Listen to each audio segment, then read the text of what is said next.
மிக முக்கியமான 3 வீடியோ வெளியே வந்திருக்கு. அதுல ஒன்னு தாவேகா தொண்டர் விஜய் ரசிகர் அந்த கரூர் கூட்டத்துக்கு வந்தார் இல்லையா, அவர் வெளியிட்டு இருக்கக்கூடிய வீடியோ. அந்த வீடியோவை பார்த்தாலே நமக்கு எல்லா உண்மையும் தெரிய வருது. ஏன் 40 பேர் செத்தாங்க, அதுக்கும் விஜய்க்கும் என்ன தொடர்பு அப்படின்னு. இரண்டாவது மிக முக்கியமான வீடியோ ஆம்புலன்ஸுக்கு உள்ள உட்கார்ந்து எடுக்கப்பட்ட வீடியோ. மூணாவது வீடியோ ஆம்புலன்ஸ் டிரைவர் குறித்தான வீடியோ. நாலாவது மிக முக்கியமான ஒரு ஆடியோ ரிலீஸ் ஆயிருக்கு. அது முழுக்க முழுக்க ஆம்புலன்ஸ் டிரைவர் பேசக்கூடிய ஆடியோ. இதை எல்லாத்தையும் ஒட்டு மொத்தமா எடுத்து வச்சு பார்த்தாலே தெரியுது ஏன் அங்க 40 பேர் பலியானாங்க அப்படிங்கிறதுக்கான உண்மை தரவுகள். வணக்கம், அது தமிழ் குரல். நான் உங்கள் சத்யராஜ். ரொம்ப முக்கியமான ஒரு 3 வீடியோ வெளியே வந்திருக்கு. அது மட்டும் இல்லாம ஒரு ஆடியோ செய்தியும் வெளியே வந்திருக்கு. இதை எல்லாத்தையும் எடுத்து வச்சு பார்க்கும்போது பல உண்மைகள் வெளியே வர ஆரம்பிக்குது. முதல்ல பாத்தீங்க அப்படின்னா, விஜயினுடைய தீவிர ரசிகர், விஜயினுடைய தாவேகா தொண்டர், அவரே ஒரு வீடியோ வெளியிட்டு இருக்கிறார். அதுல அவர் என்ன சொல்றாருன்னா, அங்க இருந்த அட்மாஸ்பியர் குறித்து ரொம்ப தெளிவா விவரிக்கிறார். அங்க வந்து எப்படி பல பேர் மயக்கம் போட்டாங்க, அங்க தண்ணி கிடைக்கல. அதாவது அவ்வளவு பெரிய கூட்டத்தை ஆர்கனைஸ் பண்ணியிருக்கிறாங்க தாவேகா, ஆனா குடிக்க தண்ணி அங்க கிடைக்கல. காலையிலேயே எப்படி எல்லாரும் வந்தாங்க, எப்படி மயக்கம் போட்டு எல்லாரும் விழுந்துகிட்டு இருந்தாங்க, குறிப்பா விஜய் வர்றதுக்கு முன்னாடியே அங்க இருக்கக்கூடியவங்க எப்படி மயக்கம் போட்டு விழ ஆரம்பிச்சாங்க அப்படிங்கிறது குறித்தெல்லாம் சொல்றாங்க. ஸோ அப்போ ஏற்கனவே அங்க இருக்கக்கூடிய கூட்டம் அப்படிங்கிறது காலையிலிருந்தே நின்று ரொம்ப எக்ஸாஸ்ட் ஆயிட்டாங்க. அதுல குறிப்பா அந்த வீடியோல இருந்து நமக்கு வரக்கூடிய தகவல் என்ன அப்படின்னா, 12:45க்கு வந்திருக்க வேண்டிய விஜய் 7 மணிக்கு வந்தது ஒரு மிக முக்கியமான ஃபேக்டர். அங்க மக்கள் மயக்கம் போட்டதுக்கும் நெரிசல் அதிகமானதுக்கு அப்படிங்கிறது தெளிவா தெரியுது. அவர் வீடியோல ரொம்ப முக்கியமா ஒரு விஷயத்தை என்ன சொல்றாரு அப்படின்னா, அதாவது விஜய் கரூருக்குள்ள என்ட்ரி ஆகும்போது, குறிப்பா பாத்தீங்க அப்படின்னா இந்த திருக்கம்புலியூர் ஜங்ஷன் இருக்கு பாத்தீங்களா, அந்த ஜங்ஷன் இடத்துலயே யாரோ கிஃப்ட் கொடுக்க முயற்சி பண்ணியிருக்கிறாங்க. அப்படி முயற்சி பண்ணும்போது ஒருத்தர் கீழே விழுந்துடுறாரு. ஸோ அவர் கீழே விழுந்த உடனே அந்த இடத்துல ஒரு சலசலப்பு வருது. அந்த சலசலப்புக்கு பிறகு விஜய் என்ன பண்றாரு அப்படின்னா, அவர் பஸ்ல தானே உட்காந்து வந்துகிட்டு இருக்காரு, அந்த பஸ்ஸினுடைய லைட்டை ஆஃப் பண்ணிடுறாரு. அதாவது உள் லைட்டை ஆஃப் பண்ணிடுறாரு. இந்த உள் லைட் ஆஃப் பண்ண உடனே பஸ்ஸுக்குள்ள விஜய் இருக்கிறது தெரியல.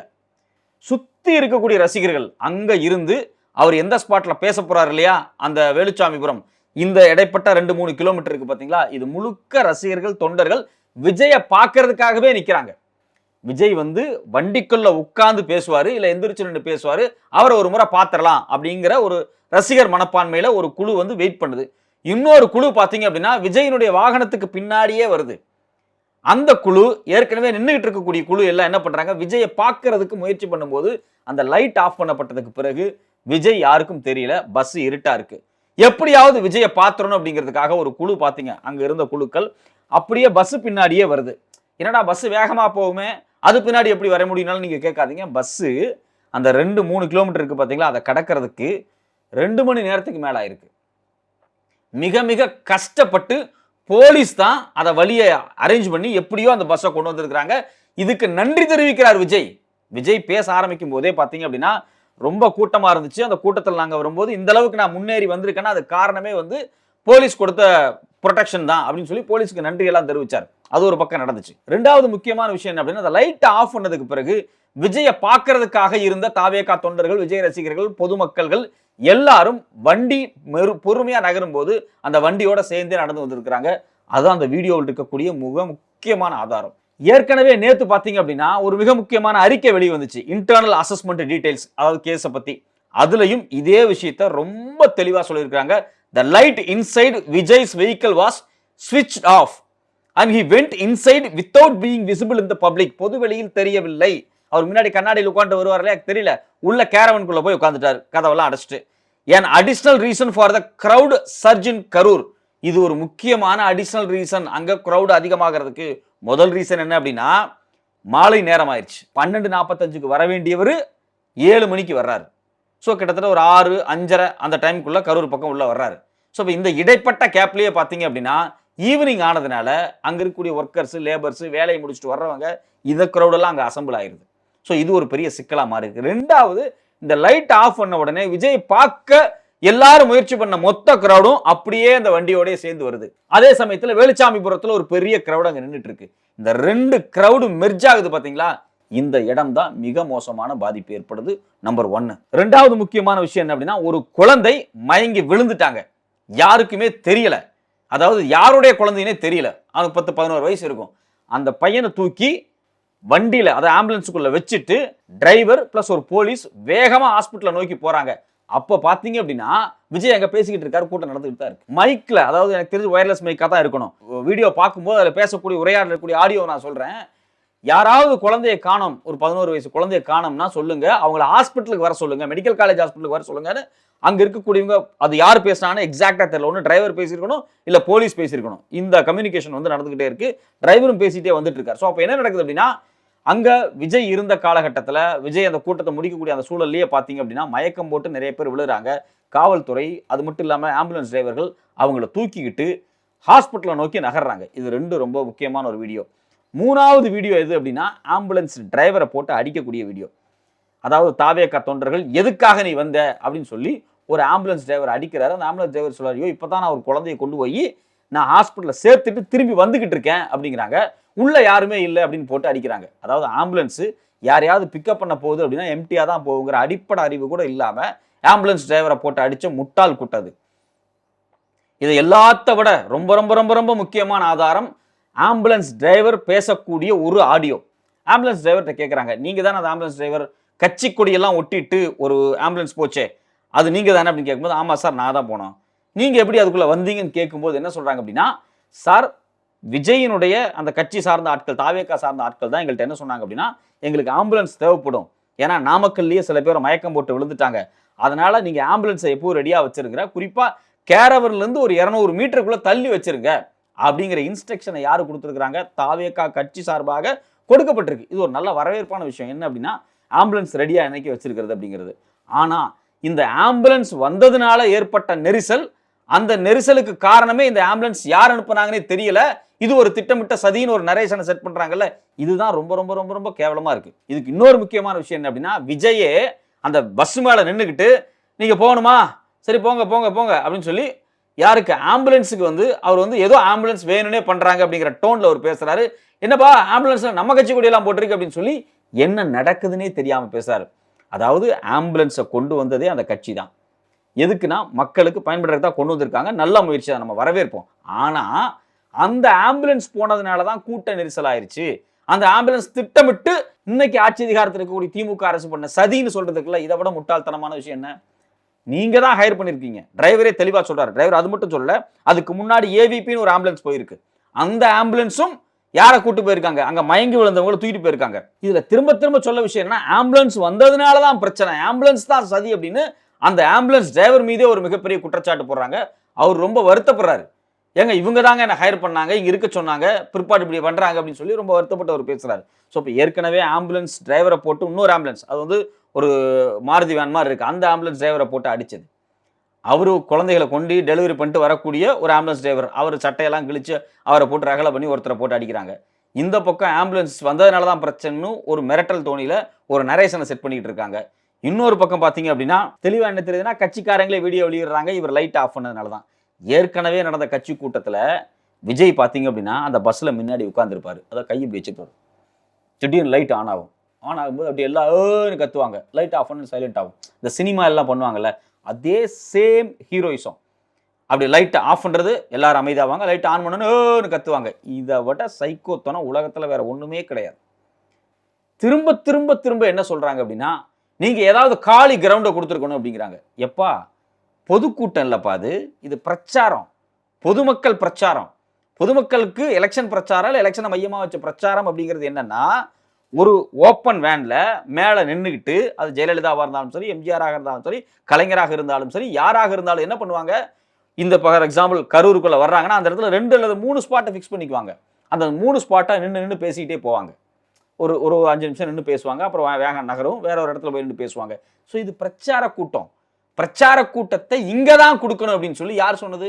இவங்க தான் கேட்டிருக்கிறாங்க. அதுக்கும் ஆதாரம் இருக்கு. இதை விட முக்கியமான விஷயம், இவங்க சொல்றாங்க பாத்தீங்களா, கரண்டை கட் பண்ணிட்டாங்க அப்படின்னு. கரண்டை கட் பண்ண சொல்லி கடிதம் கொடுத்தது யாரு அப்படின்னா தாவேகா தான். 26/9/25 அவங்களுடைய லெட்டர் பேட்ல இருக்கக்கூடிய ஆதாரம் வெளியே வந்திருக்கு.